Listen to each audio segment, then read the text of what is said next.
welcome back to my channel. For those of you who are new, my name is Dick Fleming. During the Vietnam War, I was a member of Recon Battalion and a scout for 1st Force Recon. And I tell my stories about my time in Vietnam in this book called Chasing Charlie, which is available on Amazon. And I also have a website called firstforcerecon.com where I have photographs that I took during my time in Vietnam or that other people have sent me over the years. So that's firstforcerecon.com is the URL for that. I also have a playlist set up on this channel where my videos are ordered in sequential order from the time I first got into Vietnam till my final flight out, and even after I left Vietnam completely and was a civilian again. So that playlist I think will be a good way to view the videos if you're interested in this subject. So on this particular story, it happened on a seemingly normal patrol. We were on an observation post for I guess almost a week, about nearly 7 days, which is a normal patrol, maybe 5-7 days, sometimes 10 at the most. And we were moving toward our extraction point, which was a large field, according to our maps, that the helicopters could land in and get us extracted. And up to that point, we hadn't seen anything. You know, we had moved around different points and been observing the local valleys and hadn't seen any enemy activity at all. And that wasn't really unusual. I mean, you know, we often would go out and get skunked on a mission and not see anything. Sometimes that was just because the jungle cover was so thick that it was impossible to see through the vegetation. At other times, there may have just not been any activity in that particular area, and that was our mission. We were to gather intelligence, to determine where the enemy was, and get as much information about them as we possibly could. But sometimes we were skunked. We didn't see anything, and this was a patrol where we didn't see anything up to that point. So we were moving back to our extraction point and looking forward to getting back to base and getting some food, because we had exhausted our food supplies. We only carried enough for 5 to 7 days, and after that we were sucking wind. And as we moved down toward off the high mountains where we were observing, and back down into the lower elevations, we started to run into some thick underbrush. In fact, I'd never seen any underbrush that thick before. We couldn't walk through it, and we had to sort of burrow our way through. And the sand, it was sort of a very sandy area as we went down off of the hills there. Must have been like a riverbed at one point in the distant past. Very fine sand, and these bushes were growing up very thickly intertwined. And Mo would push his way through and make a little. He was our point man. He would make a little tunnel for us, and then each man would enlarge the tunnel a little bit more for the next man behind him. And we were basically crawling through this underbrush for at least half a mile or so. And it was tough going. It really was. You know, the sun was beating down and there was no cover. And, you know, we're basically following each other through this tunnel. And the branches overhead, you know, and these bushes were just intertwined. Very difficult to move through. Anyway, we finally got to our extraction point. And we were overlooking this valley or this plain. You know, it was, you know, sawgrass and you know, growing out of the sandy soil, and we were at a little bit of an elevation, overlooking that open field. It looked like an ideal place to land the choppers and get us out of there. There were no trees in that area, and it looked like the chopper could just come down and we'd jump on and be out of there.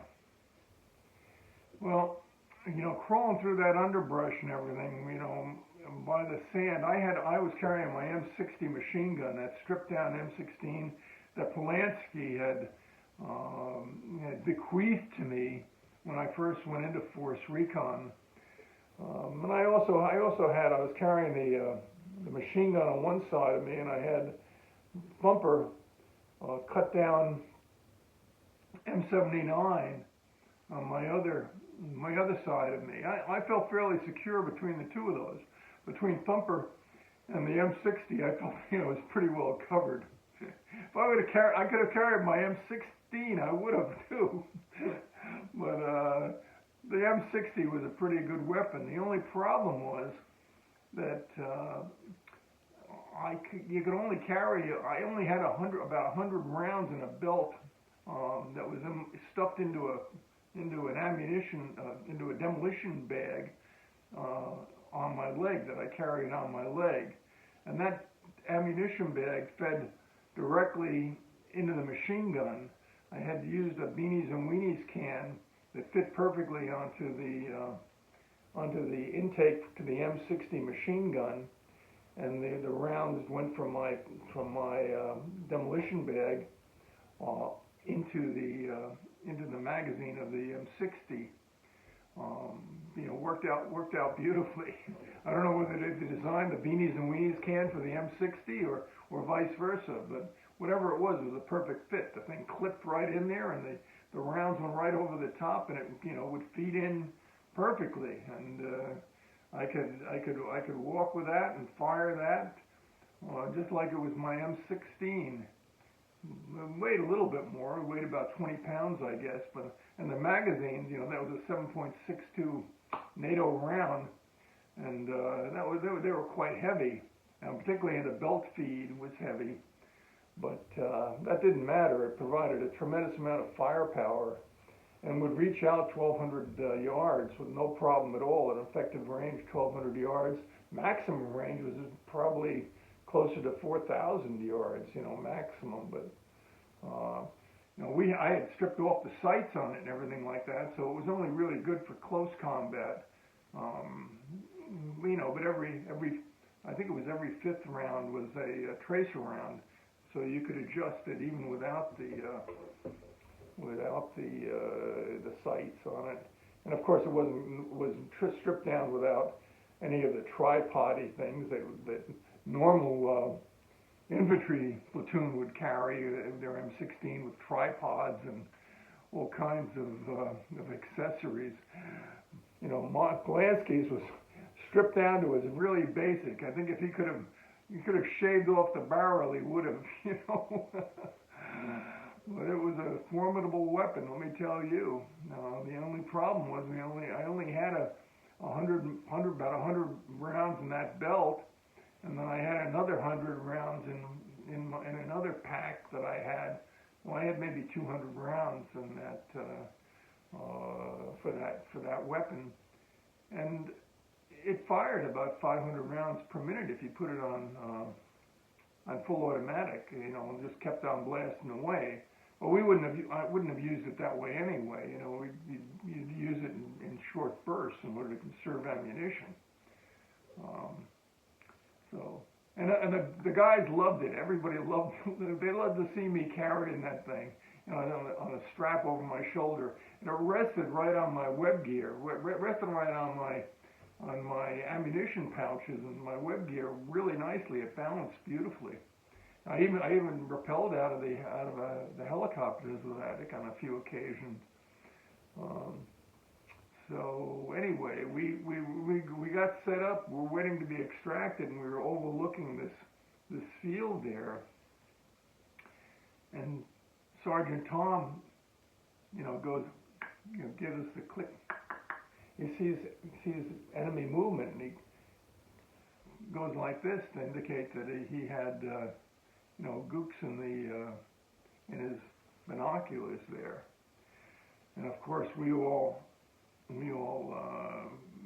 crouched down and were looking, and sure enough, at the far end of this field, which was maybe 1,200 meters away or so, we could see movement, and we could see movement in mass. There was like a company of MDA along the ridge line there, and it looked like they were coming toward us, or they were planning to come toward us. Right now, they were just scattered on that little embankment overlooking this grassy field in front of us. Well, hell, I didn't know what to do.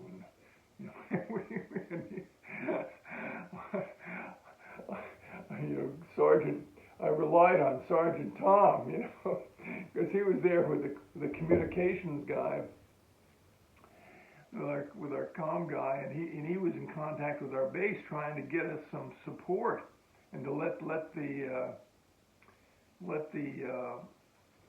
powers that be know that we were observing enemy activity and might be in imminent contact. Well, unfortunately, it had been raining, and the clouds were thick in that area, and we knew we couldn't get any air support. Otherwise, we would have called in the gunships and just blown away all of those NVA guys, standing there on the ridge. And at that point, there must have been 60 or 80 of them. There might have been more behind them. I don't know. They were just standing there, Some of them were drinking. I guess they were waiting for some more to come up, more men to come up before they crossed that field. Well, I set up my machine gun. I put down my blanket and I set up my machine gun.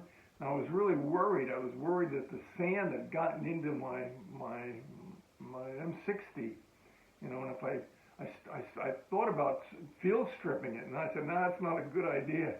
I did the best I could. I wiped off the bullets and did the best I could to clean it up. But it had never failed me before, so I didn't think it would fail me now if I had had to use it. But if I had to field strip it, get the sand out and make sure the sand wasn't in there, Jesus, I might be holding my dick in my hand, if you want to say that. Well, anyway, so Sergeant Tom was on the horn with headquarters, and I overheard him say, there's no artillery in the area. No artillery. We were out of range of any artillery base that could have supported us. I guess we were about maybe 20 miles from the coast, and all of a sudden his face lit up, and he says, hey, he calls over to the guy, and to all of us, he goes, I'm on the line with the New Jersey. We got the New Jersey online. Well, the New Jersey was this battleship that I think came over there in September 1968 and was off the coast. And that thing fired a 16-inch shell, 3,000 pounds nearly, and 20, more than 20 miles out. And he had the fire command. He was talking with the fire command on the New Jersey, and he called in a fire strike. Well, he's talking to them there, and I had my machine gun out. Bo was next to me, gonna feed me rounds. We had gotten all of our ammunition together, and we're laying there overlooking this field. And I had to think to myself, man, this is how machine gunners die. They're overrun by hordes of enemy, throwing grenades at us, and you're running out of ammunition because still only had about 200 rounds. Well, fortunately, I didn't have to do that, because Sergeant Tom called in and asked for the first round to come in, short, and we heard it explode in the distance back behind that line of NVA. And as soon as that happened, boy, the huge whoosh in the air, like somebody had taken a train, a locomotive, and threw it through the air. Whoosh, I never heard anything like that before.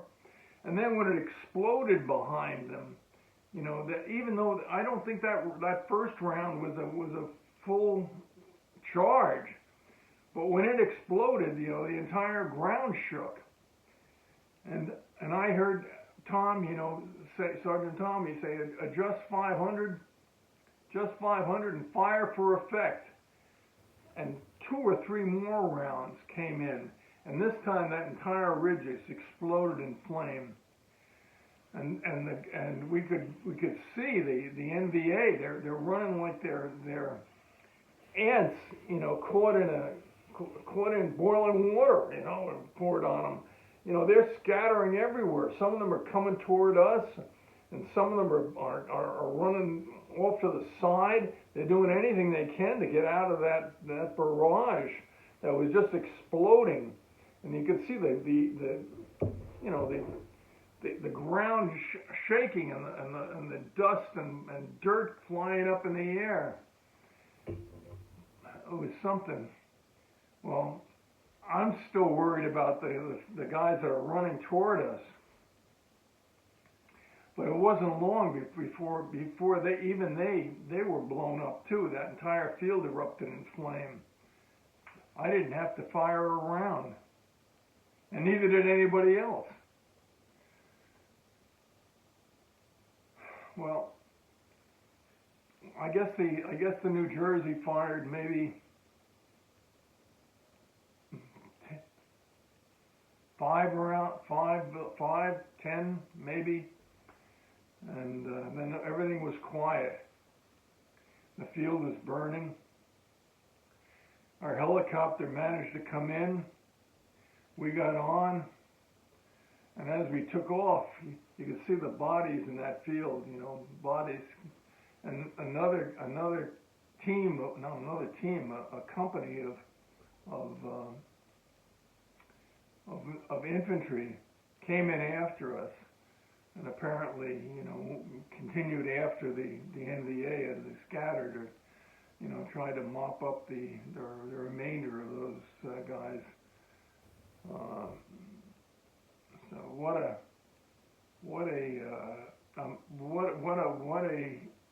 machine that New Jersey was. And when I'm thinking about it later, I thought to myself, well, hell, why didn't we use more of those, battleships? I mean, they're standing off the coast. They're completely impervious. No way the NVA could attack them. And why are we putting all these artillery bases all over the place where they could easily be overrun? And the artillery didn't have the range that these things did. We could have used a few more battleships, from World War II and cruisers, and just blasted the hell out of them. And what a perfect example, boy! We could have had the New Jersey on site. During the time we were at Anouilh, they could have blanketed those hills, and Quezon as well. And you can't rely on air power entirely. Air power is great if you can see the enemy, or you don't have cloud cover all over the place. When you got cloud cover, those guys, at least in 1968, those planes couldn't fly. They couldn't see where they were going. A ship off the coast, just blasting away, that would have been great. But I'll never forget the sound of that barrage. The sound of those shells coming in over our head. and the effect that they had, was just awesome.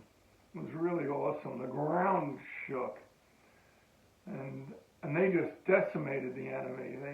We took off. We saw the bodies in that field, and they just pulverized, anything in the open there. So that was the Battleship New Jersey, and we called in a fire mission using it, and we were really glad that it was there. So if you like this video, give me a thumbs up. Hopefully you'll subscribe to the channel, and appreciate your viewing my playlist. Thank you.